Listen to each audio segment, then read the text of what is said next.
नमस्कार विद्यार्थी मित्रों, मैं पवन सर। कक्षा 12 अर्थशास्त्र विषय पाठ 3 में विद्यार्थी मित्रों, जिसका नाम मुद्रा एवं मुद्रास्फीति है, उसके अंदर आज हम मुद्रा का उद्भव एवं विकास की चर्चा करने जा रहे हैं। आप यहाँ पर देख पा रहे हैं कि मुद्रा का उद्भव एवं विकास। तो विद्यार्थी मित्रों, आज हमारे जीवन में जो मुद्रा है वह कितना हद तक महत्वपूर्ण है और हमारे जीवन को बनाए रखने के लिए वह कितना ज़रूरी है, और मुद्रा के बिना किसी का जीवन संभव नहीं है। ठीक है, हम सुबह जब सो के उठते हैं तब से लेकर रात को सोने तक के समय में कहीं ना कहीं अधिक से अधिक जो भी लेन देन करते हैं उसमें मुद्रा का सहयोग होता है, और उस मुद्रा के बिना हमें कोई भी वस्तु प्राप्त होती नहीं है। ठीक है, इसलिए विद्यार्थी मित्रों, हमारे जीवन में मुद्रा कैसे किस प्रकार से सरल बनी और हमारे उपयोग में कैसे आई, इसके लिए हम आज उसकी चर्चा करने जा रहे हैं। जब वस्तु विनिमय प्रथा अमल में थी तब मूल्य का संग्रह और विनिमय को सरल बनाने के लिए मुद्रा का उद्भव हुआ था। तो विद्यार्थी मित्रों, ये मुद्रा का उद्भव और जो विकास है, इसको जानने से पहले अगर हम मुद्रा के जो 6 प्रकार हैं, ये मुद्दे अगर एक बार देख लें, जैसे आप देख पा रहे हैं कि वस्तु मुद्रा, पशु मुद्रा, धातु मुद्रा, कागजी मुद्रा, प्लास्टिक मुद्रा, और ये लास्ट का है बैंक मुद्रा, जिसे अदृश्य या ई मनी के नाम से जाना जाता है।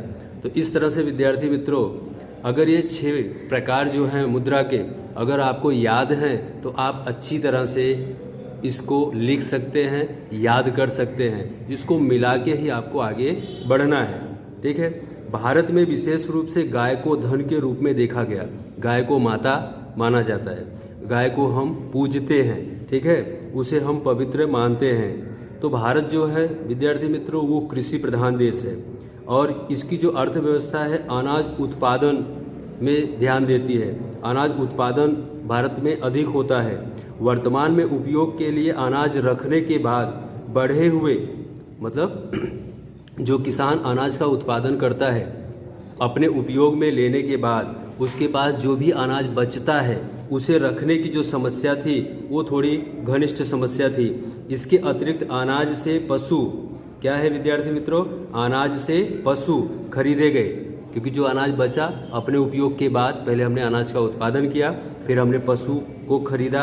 अब पशु को खरीदने की जब आवश्यकता पड़ी तो उसको बेचने के लिए क्या करते थे, हम अनाज का उपयोग करते थे किसी भी वस्तु का लेन देन करने के लिए। जैसे कि मैंने आपको साटा पद्धति में समझाया था कि एक वस्तु के बदले में दूसरी वस्तु हम लेते थे।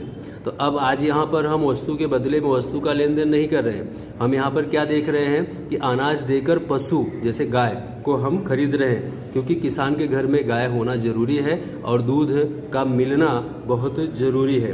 तो इस तरह से व्यक्ति अनाज के बदले में पशु प्राप्त करे, पशु देकर कोई भी आवश्यकता की वस्तु प्राप्त करते हैं। इस प्रकार गाय, भैंस, घोड़ा जैसे पशु विनिमय का माध्यम बने एवं मूल्य के संग्राहक भी बने। अब ये जो भी गाय, भैंस, घोड़ा है, ये जो भी हम खरीद रहे हैं, ले रहे हैं, ये कैसे ले रहे हैं, हम अनाज देकर ले रहे हैं, अनाज के बदले में ले रहे हैं। तो अनाज का उत्पादन कौन कर रहा है, किसान। किसान जो है वह अनाज देगा और उसके बदले में गाय, भैंस, घोड़ा, ये जो भी पशुएं हैं उनका लेन देन कर पाता है। इस तरह से विद्यार्थी मित्रों, विनिमय के माध्यम के रूप में, मूल्य के संग्रह के रूप में पशुओं का भी मर्यादा जो है उपयोग वह मर्यादित हो गया। क्यों? क्योंकि लंबे समय तक पशु को हम रख सकते नहीं हैं। पशु क्या होते थे, बीमार होते थे, मर जाते थे। कोई पशु आजीवन तो जिएगा नहीं।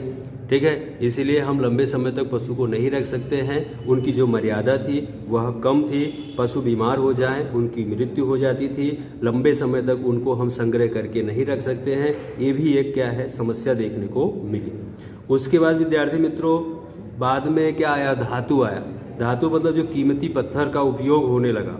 ठीक है, ये कब हुआ, राजाशाही व्यवस्था आने से इन सिक्कों की शुरुआत हुई। सिक्कों की शुरुआत कब हुई धातु में, कि जब राजाशाही व्यवस्था आई तब सिक्कों की शुरुआत की गई। राजधानी तथा नगरों में सिक्कों को विनिमय के माध्यम के रूप में इस्तेमाल किया जाने लगा, परंतु उसका उपयोग खूब तेजी से विस्तार एवं लोगों में हुआ। क्यों? क्योंकि अनाज को लेकर हम लंबे समय तक ज़्यादा दूरी तक जा सकते नहीं हैं। पशु को हम लंबे समय तक रख सकते नहीं हैं, ज़्यादा दूरी तक ले जा सकते नहीं हैं, क्योंकि इसकी मृत्यु हो जाती है और ये क्या होता है, नष्ट हो जाता है। लेकिन जो धातु के सिक्के बने, जो रुपया बना, इसे हम लंबे समय तक रख सकते हैं। आपने अपने बचपन में जो सिक्का रखा होगा, आज भी वह सिक्का आपके पास होगा, यह जरूरी है, ठीक है, क्योंकि ये दोनों जैसे वस्तु है और पशु है, ये नष्ट होगा। आपके बचपन में जो भी आपने वस्तु या पशु देखा होगा वो क्या हो गया होगा, नष्ट हो गया होगा, लेकिन धातु नष्ट हुआ नहीं। इसलिए लोगों को थोड़ी शांति मिली, लोगों ने सिक्के की तरफ अधिक विश्वास रखा। अब अगर आपको हजारों लाखों में खरीदी करनी है, लेन देन करना है, तो आपको उदाहरण मैं देता हूं कि 10 रुपये का सिक्का आपको 10,000 रुपये का लेकर जाना है, तो आप अपने शरीर में लेकर जा सकते नहीं हैं। लंबी दूरी के लिए लेकर जाना है तो भी आप उसे लेकर जा सकते नहीं हैं, क्योंकि उसका वजन इतना ज़्यादा होगा, ठीक है, वह आपके लिए एक समस्या होगी और उसे लेकर चल पाना बहुत कठिन काम है। चोरी लूटपाट होने की संभावना है और बहुत सारी जगहों पे रखने में समस्या है, और वो 10,000 रुपये के सिक्के हमें गिनने में बहुत समय लगेगा, बहुत सारी समस्याएं मतलब ये सामने आई। इसके लिए फिर सरकार ने क्या किया, कागजी मुद्रा का उद्भव किया कि कागजी मुद्रा होगा। आज हम अपने शरीर के अंदर लाखों रुपए की रकम लेकर एक स्थान से दूसरे स्थान पे आ और जा सकते हैं, करोड़ों रुपए की खरीदी कर सकते हैं, लाखों रुपए का लेन देन कर सकते हैं, लेकिन किसी को पता चलता नहीं है। इसलिए इन सिक्कों के बाद लोकशाही का उद्भव और औद्योगिकरण आधुनिक मुद्रा के स्वरूप के लिए प्रेरक बल बना। केंद्रीय सत्ता के पीठ बल द्वारा निर्गमित की गई मुद्रा को सर्वसामान्य स्वीकृति प्राप्त हुई। सर्वसामान्य मुद्रा को मतलब कि सभी लोग उसे स्वीकार कर सके। जैसे कि हमने मुद्रा की परिभाषा प्रोफेसर मार्शल की देखी है कि किसी भी समय किसी भी स्थान पर बिना किसी संशय या जांच पड़ताल के जिसके द्वारा वस्तु और सेवाओं का लेन देन होता है उसे मुद्रा कहते हैं, ठीक है। तो आपने पीके पिक्चर देखा, उसमें जो आमिर खान है वह क्या देखता है कि मतलब जो लोग दुकान पे वस्तु खरीदने के लिए जाते हैं वो क्या करते हैं, गांधी जी की तस्वीर वाला कागज़ उसको देते हैं और वस्तु खरीदते हैं। तो वह भी क्या करता है कि पोस्टर जो चिपके हुए होते हैं या पेपर न्यूज़पेपर में जो भी होता है गांधी जी की तस्वीर वाला, उसे लेकर दुकान पे जाता है, लेकिन उसे वस्तु मिलती नहीं है। क्यों? क्योंकि कागज़ और प्रिंट में दोनों में अंतर देखने को मिलता है। इसलिए सबकी स्वीकृति हो, कोई भी स्थान हो, कोई भी समय हो, ठीक है, और बिना किसी संकोच के जो स्वीकार करके सामने वाला हमें वस्तु दे वह मुद्रा माना जाता है, ठीक है। तो इस तरह से विद्यार्थी मित्रों क्या हुआ कि कागजी मुद्रा में सबको सरलता हो गई। और आज के समय में देखो प्लास्टिक मुद्रा, आपके घर में क्या है, आपके घर में एटीएम कार्ड है, क्रेडिट कार्ड है, डेबिट कार्ड है, ये जो भी कार्ड है ये प्लास्टिक मुद्रा है, ठीक है। इन मुद्रा के द्वारा हम क्या करते हैं, वस्तु की खरीदी कर सकते हैं, ट्रैवलिंग कर सकते हैं, टिकट निकाल सकते हैं और लेन देन कर सकते हैं, अपने बैंक से दूसरे बैंक में पैसा भेज सकते हैं, मंगवा सकते हैं, बहुत सरलता हो गया है। इन केस की अगर यह प्लास्टिक मुद्रा जो भी डेबिट कार्ड, क्रेडिट कार्ड है, एटीएम कार्ड है, अगर हमारा खो जाता है तो हमें कोई भी डरने की या कोई भी परेशान होने की ज़रूरत नहीं है। हम जो फ्री कॉल नंबर है कस्टमर केयर का, उसमें फ़ोन करके अपना जो कार्ड है उसे हम बंद करवा सकते हैं। इसलिए यह लोगों के लिए और सरल बना।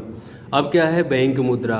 बैंक मुद्रा को हम अदृश्य या ई मनी के नाम से भी जानते हैं। तो जब लोगों में क्या हुआ, मूल्य के संग्रह के रूप में आधुनिक मुद्रा अधिक सरल हो गई, लोगों का स्थानांतरण होने लगा, लोग बैंक के अंदर जो है पैसे जमा करने लगे और इकट्ठा करने लगे। बैंक के अंदर जो है अदृश्य मुद्रा है, आपके पास कितने पैसे पड़े हुए हैं, कितने नहीं पड़े हुए हैं, या किसी को पता चलने वाला नहीं है। क्यों? क्योंकि आपने बैंक के अंदर उसे डिपॉजिट करके रखा है, उसे सेविंग करके रखा है, उसे मतलब जमा करके रखा है, ठीक है। अगर आप वस्तु मुद्रा देखते हैं तो वस्तु मुद्रा में आपके पास कितना अनाज है, कितना वस्तु है, ये लोगों को दिखाई देता था। आप पशु मुद्रा देखते हैं तो ये भी लोगों को क्या होता था, दिखाई देता था। इसके लिए तो यहाँ पर क्या है, इनका संग्रह करना, इनका मापन करना, इनको सावचेती पूर्वक रखना एक बहुत बड़ी समस्या थी। उसके बाद धातु मुद्रा भी लोगों को आयात निर्यात करने में, लेन देन करने में, अधिक मात्रा में खरीदी करने में समस्या देखने को मिली। कागजी मुद्रा में ये सारी समस्याएं क्या हो गई, धीरे धीरे खत्म हो गई। प्लास्टिक मुद्रा ने इन मुद्राओं को और भी ज़्यादा सरल कर दिया। बैंक मुद्रा, आपकी बचत की हुई रकम जो है वह बैंक के अंदर जमा है, अदृश्य है, किसी को पता नहीं चलता है। आपके गाढ़े दिन पर वह पैसा आपको काम में आता है। अब जो ई मनी है, तो आप अपने मोबाइल के द्वारा, आप सब अच्छी तरह से समझ रहे हैं कि आप अपने मोबाइल के द्वारा ई मनी का उपयोग करके वह पैसे का उपयोग कर सकते हैं, पैसा का लेन देन कर सकते हैं, वस्तु की खरीदी कर सकते हैं। फ्लिपकार्ट, अमेजोन जैसी बड़ी बड़ी कंपनियों के द्वारा वस्तुओं का खरीदी कर सकते हैं। ठीक है, तो अपने मोबाइल में ही घर बैठे ये सारी सुविधाएं आप प्राप्त कर सकते हैं। ठीक है, तो विद्यार्थी मित्रों, इन 6 के 6 प्रकारों के द्वारा आपको क्या करना है, मुद्रा का उद्भव और विकास याद करना है और लिखना है। धन्यवाद।